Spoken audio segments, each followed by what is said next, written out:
all rats. If you ever told, you ever tell, I hate you, like with a passion. I really hate rats with real passions. Like I hate you bad. I'm looking to the camera. I hate rat. Lil Durk just broke his silence about all his rapper friends switching sides and showing love to YB, and you can feel the pain in his voice. He looked at some of these guys like real brothers. Loyalty was his whole brand.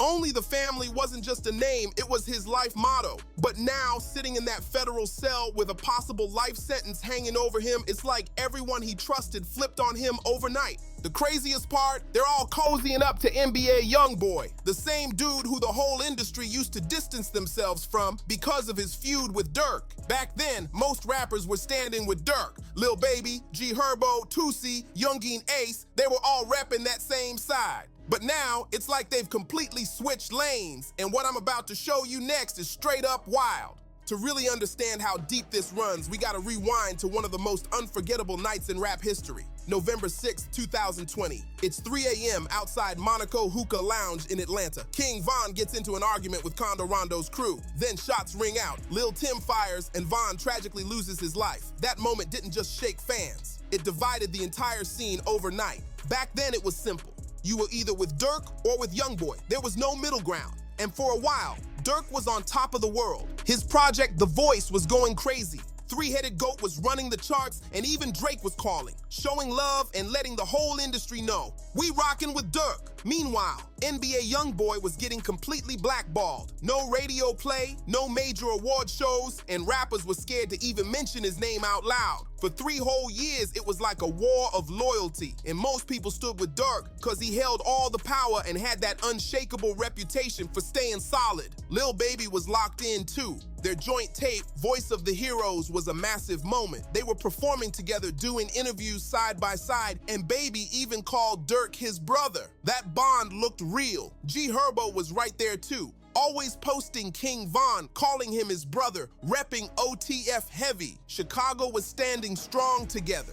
Even Toosii, signed under South Coast Music Group, which had ties to OTF, was constantly showing love to Von, calling him the real one. And Youngeen Ace, he was riding hard for Durk too. He dropped diss tracks against YB, repping Jacksonville heavy while showing love to Durk's side. Plus, his best friend was none other than Jada Youngin, who happened to be one of YB's biggest rivals before his tragic passing. By the time 2022 and 2023 rolled around, Durk couldn't be stopped. His album 7220 hit #1, All My Life took over the charts, and it looked like nobody could touch him. With J. Cole on All My Life, Durk had just dropped the biggest song of his entire career. Apple Music commercials, Rolling Loud performances, Kanye giving him a cosign. He went from Inglewood to the top of the world. Everyone around him was shining, eating good off that die wave. From the outside, his circle looked solid, unbreakable. OTF wasn't just a label, it was a code, a real family. But that loyalty was about to face his toughest test ever.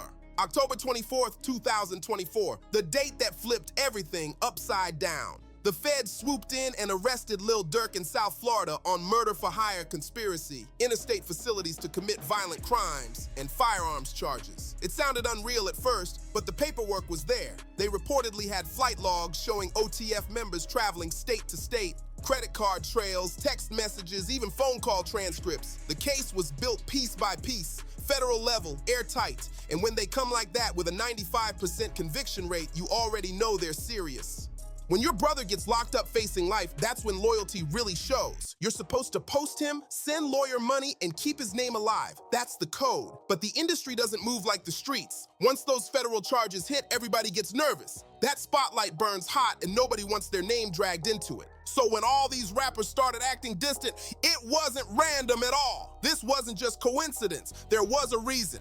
And it had everything to do with who was climbing the charts while Durk's world was crumbling. And guess who made the first move? Lil Baby, out of nowhere. He unfollowed Durk on Instagram and started liking NBA Youngboy's posts. The internet went wild. Fans couldn't believe it. After all that brother talk, Baby was switching sides right before everyone's eyes. Lil Baby didn't just unfollow Durk, he doubled down. He started liking multiple posts of NBA YoungBoy, showing love publicly like it was nothing. And let's be real, when you're Lil Baby, nothing you do online is by accident. Every move is calculated, every click is intentional. That wasn't a casual scroll, that was a message. The internet went up in flames. Twitter was flooded with posts calling Baby a snake, people asking, where's the loyalty? The betrayal was trending, but behind the outrage, there was a deeper layer.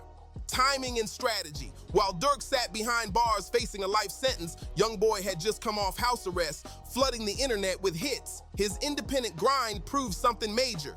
You don't need the industry machine to win. His fan base, one of the strongest in hip-hop, they ride for him hard. No label, no radio, just pure loyalty. Baby saw the shift. Durk's future was uncertain, while YoungBoy was becoming undeniable. His numbers were skyrocketing, and even though he'd been blackballed before, his impact was impossible to ignore. So Baby made a move. A cold, strategic one. Why stay tied to a friend the feds just locked up when you could link with someone dominating the charts? That's the harsh truth of the game. When you're up, everybody wants to stand next to you. But when you're locked down, they act like they never knew your name. And after Baby made that move, the dominoes started falling fast. Toosii announced he was going on tour with NBA YoungBoy. Not a guest appearance, not one show, a whole tour. And remember, this is the same YoungBoy he used to have tension with through label connections. The timing was wild. Right after Durk got locked up, Toosii switched sides completely. That wasn't just moving funny, that was a total flip. Then came the moment that really shocked fans. G Herbo was caught in the club rapping NBA YoungBoy's lyrics word for word, full energy, camera on him, and the video went viral instantly. The same G Herbo who grew up with Durk, both from Chicago, both raised in that drill era together. These two go way back to the sandbox. Herbo even called King Von his brother, constantly posted him after his passing, and showed major OTF love every chance he got. So when people saw him rapping YoungBoy's music, the biggest rival to Durk's circle, fans were confused and heated. Herbo tried to downplay it, saying he was just vibing, that it wasn't that deep. But let's be honest, optics matter. When your brother's locked up facing life, and you're out partying to the music of his biggest rival, that doesn't look like support, even if you didn't mean it that way. The internet ate it up. Clips, memes, and comments everywhere saying Herbo was switching sides. But that wasn't even the wildest one. Youngin Ace's move had everyone speechless. For years, Ace was one of the loudest voices dissing NBA YoungBoy in his music. Jacksonville versus Baton Rouge energy, calling him out directly in tracks. At the same time, Ace was publicly showing love to Durk and OTF, calling them family, talking about loyalty in interviews and hyping Durk up online. Then out of nowhere, right after Durk's arrest, Ace posted a video of himself vibing to YoungBoy's music, and not privately. He made it public, right on social media. Fans couldn't believe it. People were flooding his comments like, you were just dissing him. What happened to all that loyalty talking? That's when it became clear, man, when the politics change, so do the people. Loyalty in the industry isn't built to last. It's built to shift. Self-preservation over loyalty. That's the real code now, apparently. From behind bars, Durk was watching it all unfold. Before his arrest, he'd already sensed the shift, posting cryptic stories like, everybody loves you when you on top, watch who you call your brother. It's like he knew what was coming. His team kept dropping subliminal posts too. You could feel the frustration. Durk was seeing who was really solid in real time. And while all those industry rappers were switching sides, the real ones stayed true. India Royale held it down, his blood family held it down, and his core OTF members from the trenches never switched. But the rap peers, the ones who collabed, gained clout, and ate off his success, they were the ones moving shady. That's the kind of betrayal that cuts the deepest. Beef with enemies? Expect it. But when brothers you shared bread with turn on you, that pain hits harder than anything money can fix. And here's the truth. This whole situation isn't just about loyalty. It's about fear, power, and survival. For years, NBA YoungBoy was blackballed because nobody wanted to cross the system. Labels, radio, playlists, all shut him out. But by 2024, the game changed. YoungBoy showed he didn't need them. And that's when the balance of power flipped. When NBA YoungBoy went independent, he dropped project after project and still outsold major label rappers. His fan base was that powerful. He could drop a song at 3 a.m. and by sunrise, it already had millions of views. No radio push, no playlists, no label money behind it, just pure raw fan loyalty. That's when the industry finally started paying attention. Label execs began studying his every move, trying to figure out how he was breaking all their rules. Artists saw the shift too. The old game was dying, and YoungBoy was rewriting the playbook in real time.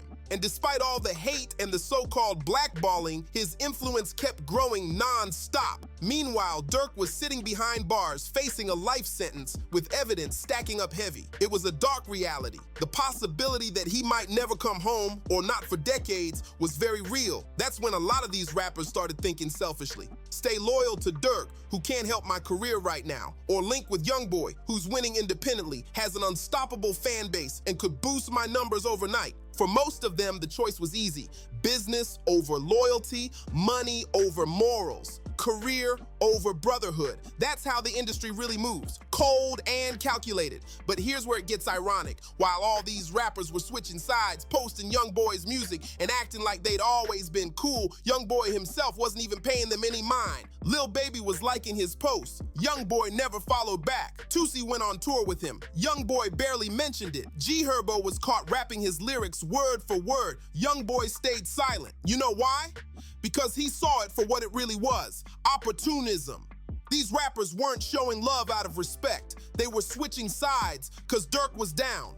And the crazy part, YoungBoy didn't even need them when he was blackballed. He built his empire with no cosigns, no help, no fake alliances. Just his grind, his team, and his fans. That's the difference between being hot for the moment and being untouchable for life. So why would YoungBoy embrace them now? He let them post him and vibe to his music, but never gave them the validation they wanted. No cosigns, no shout-outs, nothing. That's real power. YoungBoy moved like he never needed their approval, because he never did. His fans were always enough to keep him untouchable. Now, Chief Keef, that's a whole different story. Sosa was the one who put Chicago drill on the map.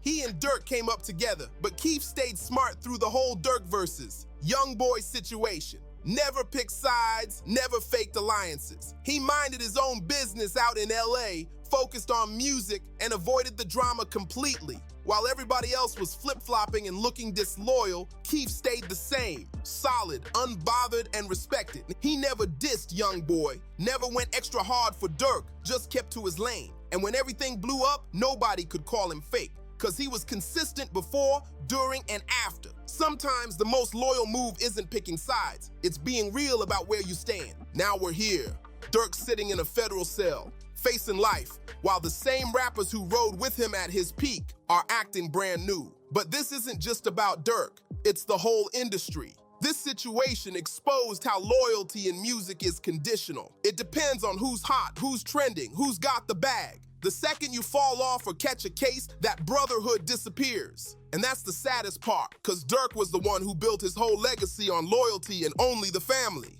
Durk built his whole career on loyalty. Every song, every bar was about keeping it real with your day ones. That was his brand. But when it was time for the industry to return that same loyalty, silence, unfollows, deleted posts, tour announcements with his biggest rivals. The only ones who stayed solid were his blood family and core OTF, the real ones from before the fame.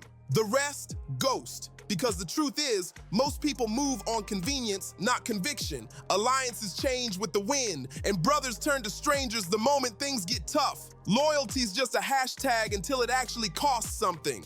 But here's the twist. Some say it wasn't all personal. There's a rumor floating around that certain rappers were told by their labels to distance themselves from Durk once the feds got involved. Labels get nervous about criminal cases. They don't want bad press messing with other artists or brand deals. So they allegedly told their artists, unfollow, stay neutral, don't comment. If that's true, then some of these switch-ups weren't just betrayal. They were business decisions under pressure. Still, to the fans and to Durk, it all felt the same. Silence when loyalty was needed most. That makes it even worse. The industry literally controls the loyalty narrative. They decide who's in, who's out, and when it's time to abandon somebody. Artists just play along or risk losing everything. That's the real matrix, the game behind the game. In hip-hop, loyalty only lasts as long as success does. Durk built his whole legacy on loyalty. He lived it, preached it, and stood on it. But when he needed it most, the industry showed its true colors. And this isn't just about Durk, it's a hip-hop problem, a society problem, a human problem. The streets never forget, and neither do the fans. History always remembers who stayed solid and who switched up. 10, 20 years from now, when people tell Durk's story, they'll remember who held it down and who folded. That's the real consequence. Not money or time, but legacy. Some rappers already wrote their legacy with these moves, and it's not looking good. The internet never forgets. Screenshots live forever. When Durk's situation ends, whether he beats it, takes a plea, or serves time, fans will remember who stood by him and who didn't. So drop a comment. Was the industry wrong for switching up? Or is this just how the game works? Team loyalty or team business? Hit that like, subscribe, and share, and turn on your notifications, because more stories like this are coming next. See you on the next one.